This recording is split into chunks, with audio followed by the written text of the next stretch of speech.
Diop la du man. waaw nuyu nañu kon waa Touba Xayra Modou Faye également ñu ngi koy nuyu Tafa Gueye Mame Diarra Diop Koumba Gadio également ñu ngi koy nuyu Serigne Mor Fall Matar Niang Bachirou Faye Djibril Ba Astou Diallo Lat Fall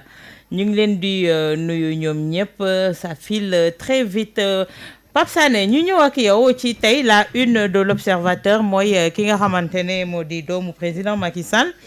koo xamante ne amul liggéey tey ñu lay dénombreel ay milliards ñu ne la ñu ngi ko convoqué le 7 mai. sëñ Amadou wax dëgg yàlla. Pape Sané. donc question bi nga posé kay moo gën a yéeme amul liggéey ñu koy laaj. waaw ay di ko fayee ko elan ay milliards. ay milliards on parle de 125 milliards mais transaction bi ñuy njëkk a tudd mooy 10 milliards.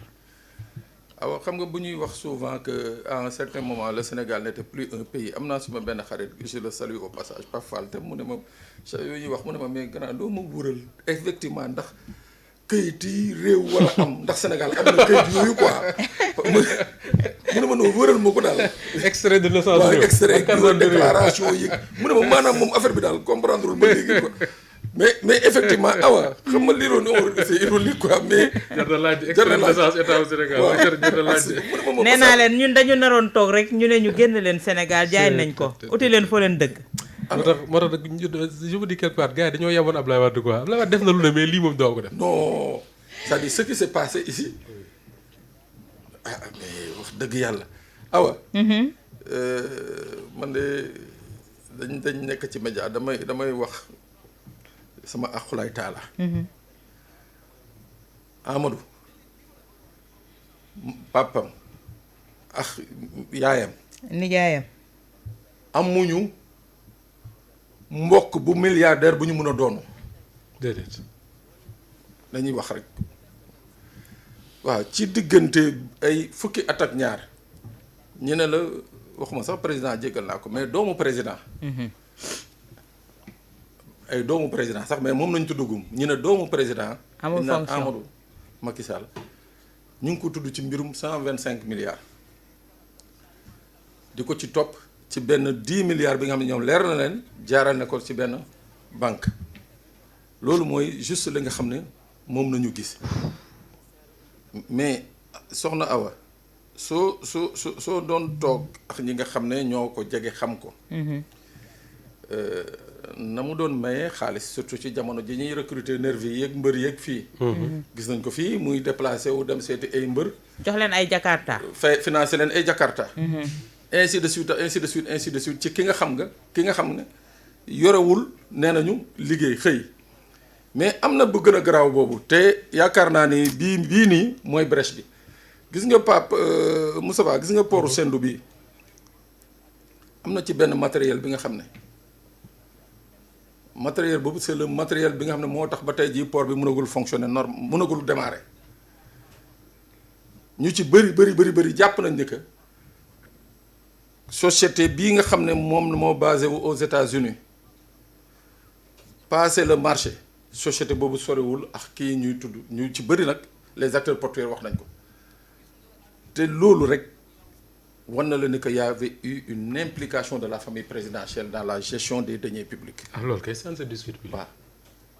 mais maanaam waxuma sax yem ci implication mais dañu demoon ba aakimoo l'essentiel du budget national.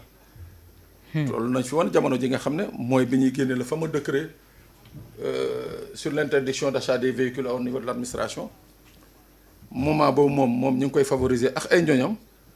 ñiy jël ay oto di ko louer. kii nga xam ne mooy administration du Sénégal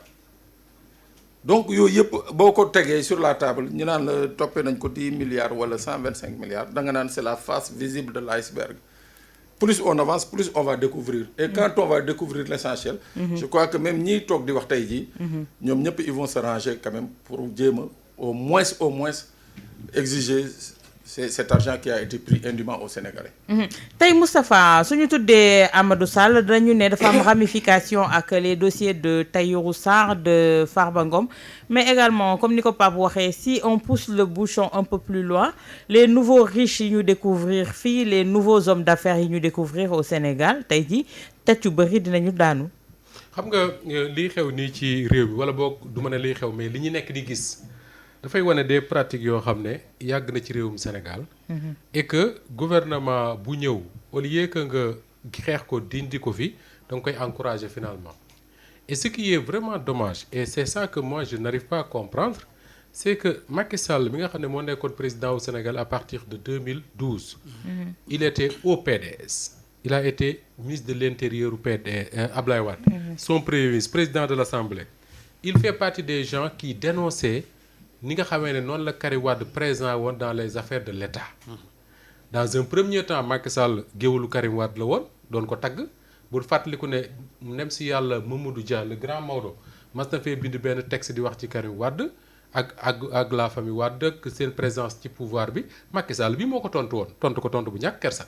Le même Macky Sall moo wëlbatiku bi mu demee nekk président assemblée Mamadou Seck nekkoon le président de la commission des finances ñu convoqué Karim Wade pour déglu ko ci affaire annoncé yi c'est le problème ba commencé. Après quel est le discours qu'on nous vendait mooy Karim Wade est trop présent dans les affaires de l'État. Ablaye Wade jóge fi Macky Sall remplacé ko mais man je me disais que ni Macky Sall il est la personne la mieux placée pour retenir les leçons de ce qui s'est passé avec Karim Wade d'autant plus que ci nguuram lañ jàppee Karim Wade def ci kaso bi. Macky Sall ne le fait pas il prend ses goros ses xawma lan ak lan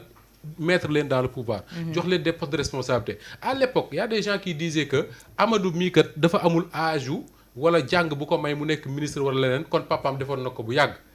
ñu naan non loolu moom sañu ko ak tout ce qui se passe ak Karim Wade mais ndekete lañ doon def te tey les enquêtes commencé di ko wane mais moo yées nekkoon un membre du gouvernement wala leen parce que yow nee nañ yow occupé woo benn fonction au niveau étatique nee nañ yow chômeur nga en tout cas xamuñu la liggéey boo xam ne moom ngay def ba pare ñu lay tudd di tudd autant de milliards de francs CFA mais c'est un vrai problème Awa Diom Ndiaye. C'est un vrai problème man je me dis quelque part que ni àdduna bi doxee nii waroon na président Bassirou Diomaye Faye keroog ba mu jëlee nguur ga mu jël ay mesures conservatoires comme ni ñu ko jëlee bu yàggul ci yenn ministres yi mais jël ko ci l'ancien président ak sa famille pour ñu bañ a génn le Sénégal parce que mënoo xëy chaque jour tu découvres des choses yoo xam ne da nga naan mais c'est pas possible te les choses Awa yi nga xam ne moom lañ nekk di wax nii il faut qu'on arrête de penser que ay dégg naa la ak nangam. Oui. C'est des enquêtes yoo xam ne la justice sénégalaise moo nekk di ko def des rapports yoo xam ne mi ngi nekk sur la table du procureur mu transmettre ko les enquêteurs ñu nekk def enquête c'est ce que tu lis dans certains journaux en tout cas ñi nga xam ne jàpp naa dans ce pays que c'est des journaux qui informent. C'est ce que tu lis. Ça veut dire quoi que ni la suite mooy quand on accuse quelqu'un je dis jamais qu'il est coupable parce que du suñu rôle di wax ne diw est coupable. Mais ce qui va se passer mooy si on pousse le bouchon juste ba fa mu war a dem def les enquêtes yi ñu war a def rendre justice au Sénégalais et rendre justice au Sénégalais Awa Diom Ndiaye xam nga mooy lan. man jàpp ma ni mooy chaque jour ñu ne nangu nañ nangam ci xaalis ci diw nangam ci xaalis. C'est très bien de le faire. Oui. Mais pour man dafa war a am bés boo xam ne ci Sénégal. dañuy def procès. sanction pénale. procès ñu taxaw devant le juge. su ko defee ñu ku nekk ñu laaj ñëpp di dégg. ñu xam ku nekk lan nga def ak lan nga deful su fekkee dañu découvrir que ni Amadou Sall li ñu ko doon waxal depuis des années defu ko ñu libéré ko bàyyi ko mu ñibbi këram ne ci jàmmam bu ko neexee dëkk Mermoz wala mu dëkk feneen Ismaïla Madior Fall noonu keneen noonu si nag le juge établit leur culpabilité yat bi dal seen kaw bañ xam ne dal ci seen kaw loolu mooy tax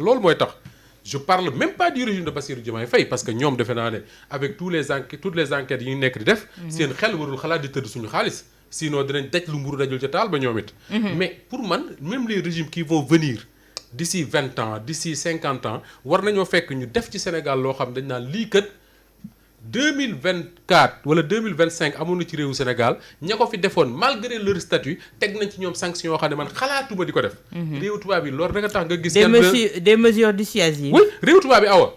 yaakaar ne tubaab yi dañoo xëy suba rek wàcce ci kaw asamaan si ne ñoom duñ sàcc duñ jël àllu kenn. Mais c'est parce que y a des gens qui l'ont fait. ay sanctions yu méttee dal ci seen kaw. je disais da nga ne que ne tubaab yi am na yoo xam ne bu la jàppee dañ lay ruiner. bien sûr avec le fisc moom ñu bëri. dañuy nangu ba nga dese ay dàlli carax ak benn caleçon. c'est lépp la ñuy nangu quand on en arrive à ça gars yi danañ bàyyi alal waa askan wi mais su fekkee ne dañuy jàpp kenn. ñu ne détourné na nangam ci milliards ñu ne delloo ne nangam kooku noonu ñu bàyyi ko may ko liberté provisoire wala placer ko sous nu ñu koy wax sax liberté conditionnelle après ñu fàtte ko on n'en parle plus wala ñu tudd kenn ci journaux yi ne convoqué nañ ko ma nga xaw ma fan kenn gis ko ñëwul on n'en parle plus mais les gens qui nous gouvernent aujourd'hui et ceux qui vont nous gouverner déwén année prochaine ak yeneen mais ils seront capables de refaire les mêmes choses. les mêmes choses Ayoba tey le 7 mai bi ñuy xaar ci wàllu yoon ki nga xamante ne moom moo di Amadou Sall mais li ci juge bi toftal moo di ne dafa demander le mandat de dépôt systématique est-ce que yaakaar nga ne kon kooku dina teg tànkam ci suufu Sénégal. Macky Sall di xalaatul bàyyi doomam en tout cas muy jël avion di ñëw Sénégal di wuyu si fi nga xamante ni moom mooy pôle judiciaire financier loolu Macky Sall xalaatu ko sax. maintenant nag ab état du Sénégal ñoom ñi nga xamante ni tey jii ñoom ñoo ko mettre en accusation je pense que ñoom ñoo war a utiliser les moyens yi ñu koy extrader wala yi ñuy fexee ba mu ñëw fii wuyu si fii nga xamante ni mooy justice bu ñëwul ñu lancer un mandat d'arrêt international pour arrêter ko tout simplement et yaakaar naa ni loolu dina xaw a jafe-jafe trop ak Macky Sall c'est un ancien président am na ay réseau yu bëri yoo xamante ni tey jii am na ko am na ay encore ay moyens yu mu aaree doomam ba du tegaat tànkam Sénégal bañ koy jàpp donc le 7 mai xaw ma nag ban jeunes yi la ñuy def ba extrader ko wala ba ñu iri ko ba mu ñëw fii wuy ji fii nga xamante ni tey ji mooy ñu iri ko waaw ba mu wuy ji fii mooy pôle judiciaire financier mais honnêtement yaakaaruma ni Macky Sall dina bàyyi doomam mu jël avion wàcc Sénégal pour dem wuy ji justice te mu xam ni bu ñëwee gars yi dañ koy yóbbu fële nga xamante ni mooy ndungu siin te justice boobu la Macky Sall di gëj a nelaw ci àdduna et comme ni ko Moustapha waxee aussi au début de son propos je pense que Macky Sall devrait être la dernière personne buy mêler doomam ci affaire état ak histoire bi mu am ci ak Karim Wade et tout ak Wade après mu jàpp ko tëj ko kaso pour enrichissement illicite ci benn procès boo xamante ni soulevé na plusieurs polémiques tey jii bu ñu la nee doomu Macky Sall tey jii da doon gérer ay milliards da doon jaar ci loxoom milliards yoo xamante ni ci suñu gafak ak réew la jóge suñu trésor public la jóge te Macky Sall taxawoon fii def entretien je pense à la veille de l'élection présidentielle de 2019 ni doomam di chômeur la. waaw pare na jàngam amagul liggéey mi ngi chômé mais kuy chômé entre 2019 ak 2024 nga mën a gérer quand même un pactole de plusieurs milliards de francs CFA yuy jaar ak ci ban ñu naan la agent immobilier nga ban niveau de responsabilité nga amoon ci suñu état ba war état xaalis boobu yëpp war a jaar ci sa loxo di transiter ci trésor public jaar ci sa loxo pour dem ci yeneen compte donc loolu je pense que Macky Sall a été très imprudent pour ne pas dire trop confiant que ni moom lim fi nga xamante ni nguuram bi moo fi nekkoon jeexagul du jeex en 2024 moom xam naa yaakaaroon na ni nguuram bi mënul jeex en 2024 ba mu jël doomam dugal ko ci manœuvre yooyu yëpp. mais tey Ayoba. dossier bi dafa am ramification ak dossier Tahirou Sarr ak bu ki nga xamante ne moo di Farba Ngom. kii nga xamante ne moo di Amadou Sall su ñëwulee tey jii ñi nga xamante ne ñoo di payer à sa place kon mun nañu xaar ne mooy ñaar ñi ñu tudd léegi. mais ku nekk ci ñoom am na nga je pense que am na ay charges yuy peser assez de charges yuy peser sa kaw et ils ne vont pas forcément payer pour Amadou Sall mais Amadou Sall li nga xamante ne tey jii ils vont payer pour eux Amadou Sall li nga xamante ni tegu na ci ndoddam ala kulli aalin fu mu mën a nekk ci àdduna loolu mi ngi tegu ci ndoddam te fii ak mi ngi fii tànk leewul ak yoon deram du ci set tànk saa yu ñëwaatee Sénégal nag je pense que justice dina am largement le droit tey jii traduire ko devant les cours maintenant nag Farba Ngom kii di Farba Ngom muy Tahirou Sarr ñoom ku ci nekk je pense que y a assez de charges qui pèsent sur leur personne ba nga xamante ni tey jii tal nañ leneen maintenant nag coow li mooy comme ni ma ko waxee léegi nan la ñuy def ba indi Amadou Sall fii ci Sénégal yóbbu ko devant le pôle judiciaire financier pour ñu expliquer ñu 10 milliards yooyu naka la demee. te leen dina am je parle sous le contrôle de Pape Sané. Awa Farba Tahirou Sarr